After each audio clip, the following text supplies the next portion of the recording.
Hello, ladies and gentlemen, mga kataks. Ito na naman po ang isang magandang panahon para pag-aralan natin ang Philippine Taxation.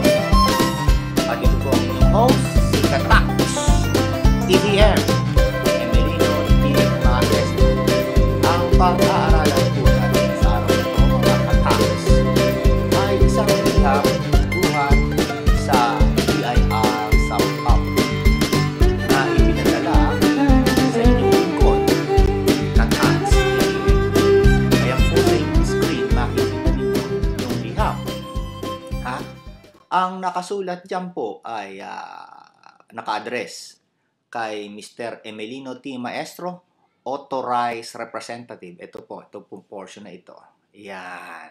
Okay? Ang topic kasi natin sa araw na ito yung danger that authorized representatives face. Ayan. Ano ba itong mga danger na maaaring kasaglakan ng isang authorized representative? Natural, yung authorized representative po ay representative na maituturing ng taxpayer. So, magsimula na kaya tayong mag-aral at alamin ano-ano ang mga pwedeng mangyari sa isang taxpayer kapag o sa isang representative kapag siya po ay nagkaroon ng letter sa BIR at pangalan nito, siya ay kinukonsider na isang authorized representative. Okay, basahin natin ang liham mula sa BIR San Pablo City. Ito po, Sir, sabi niya, referring to me as authorized representative, this refers to your 2003 deficiency expanded withholding tax liability in the amount of 111,070 pesos and 76 centavos under assessment number 54-2003 dated December 29, 2006, which to this date remains unpaid in violation of Section 57 in relation to and punishable under Section 255 of the Tax Code as amended. Antindi. Meron daw akong liability at ito pong liability ito ay nag-ugat noong pang December 29, 2006 at ito po dahil hindi nababayaran hanggang ngayon, ito po ay nagkaroon po ako ng kasalanan, Section 57 Civil Liability and Section 255 Criminal Liability. Okay. Ano sinabi? Sumunod. This case was referred to this office for filing of appropriate criminal case against you. Ahay. Authorized representative ng isang kumpanya makakasuhan ng kriminal. Yan po ang danger na sinasabi ko sa isang authorized representative.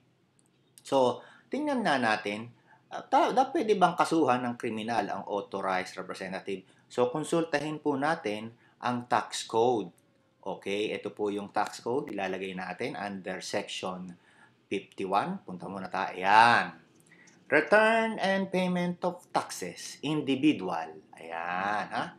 Individual return. Ibig sabihin, mga tax return, ano po? So, pupunta tayo sa bandang ibaba. Ayan, ito, nakita nyo to. Itong portion na to. Ayan. Letter F. Person under disability. If the taxpayer is unable to make his own return, the return may be filed by his duly authorized agent or representative. Ayan, maliwanag. Pwede pala magkaroon ng representative ang isang taxpayer. Ano mangyayari sa representative? Basahin natin ilalim. The principal and his, ayan, N, ang word ay N. His representative or guardian assuming the responsibility of making the return and including penalties provided for erroneous, false, and fraudulent return. So makatuwid, tama naman pala ang sulat sa akin ng BIR San Pablo na pwede pala akong kasuhan ng kriminal dahil itong aking dating kliyente ay hindi nagbayad ng buwis. O huwag kayong matakot ha, may paraan para ang mga authorized representative ay hindi makasuhan. Tuturuan ko kayo mamaya. O ngayon, basahin natin yung susunod na letter na paragraph niya, no? However, you are hereby given the last opportunity. Oy, salamat sa Diyos! Meron akong last opportunity. Ayan, bibigyan niya ako ng last opportunity to pay/settle your tax liability on November 21, may date kung kailan mo i-settle ha, during office hour at 8 a.m. to 5 p.m. At the office of the Chief Legal Division, doon ka raw pupunta, maliwanag, wala kang pupuntahang iba. At pupunta ka lang sa exact oras, eksaktong araw, at eksaktong opisina ng BIR San Pablo City. Hindi ka pwedeng pumunta ng mas maaga at hindi ka rin pwedeng pumunta ng late. Eksakto. Kasi eksakto yung utos eh. So, anong gagawin? So, kailangan para hindi ako makasuhan, pumunta ako.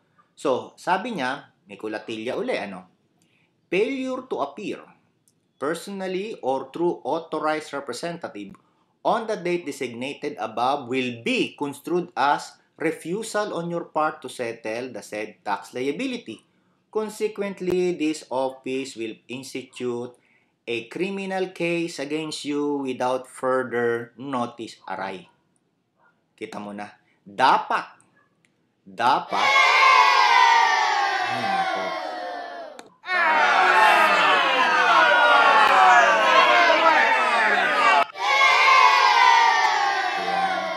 Maraming nagbubu.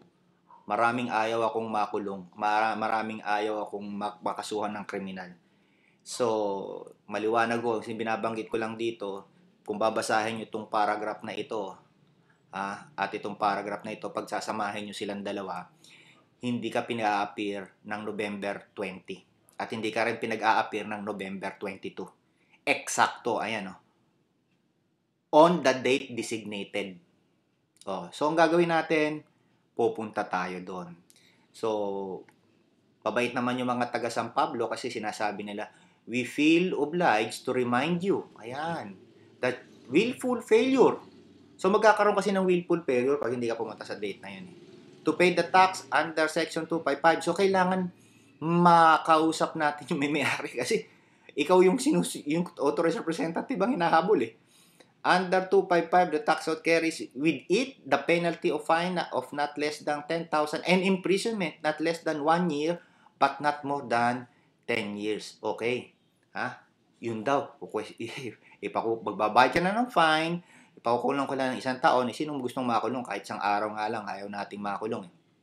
Hanggang 10 years. Ay nako, malapit na naman yung 10 minutes. At under the YouTube, hanggang 10 minutes lang tayo, no? Ituloy ang inyong katax, nagpapaalam temporarily. At yung part 2 nito, itatapusin natin, kung meron kayong gustong i-discuss si Mr. Maestro, i-ano nyo lang yung kanyang Skype account, emelino.maestro. Tawagan nyo ako, i-text nyo ako ron. At pag-usapan natin ng tungkol sa taxation. Kung gusto nyo naman ako maging mentor, at mag-lecture ako sa opisina nyo, tawagan nyo lang opisina ko na 7420382 or 4393918. Salamat! Thank you very much. Thank you. See you later. See you, alligator.